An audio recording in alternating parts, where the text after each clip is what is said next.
కాంగ్రెస్ ప్రభుత్వంపై సిద్దిపేట ఎమ్మెల్యే మాజీ మంత్రి హరీష్ రావు విమర్శలు చేశారు. దుబ్బాకలో నిర్వహించిన బీఆర్ఎస్ ఆత్మీయ సమ్మేళనంలో పాల్గొన్నారు ఆయన. ఈ సందర్భంగా హరీష్ మాట్లాడుతూ బోనస్ ఇచ్చి ధాన్యం కొంటామన్నా ఎందుకు కొనలేదని, రైతు భరోసా 15,000 ఎప్పుడిస్తారని రాష్ట్ర ప్రభుత్వాన్ని ప్రశ్నించారు.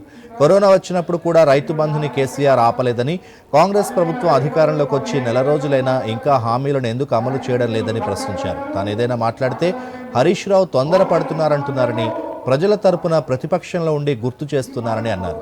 ఇటీవల ఓటమి బీఆర్ఎస్కు స్పీడ్ బ్రేకర్ లాంటిదని, మళ్లీ పికప్ అందుకుని ముందుకు సాగుతామని హరీష్ రావు ధీమా వ్యక్తం చేశారు.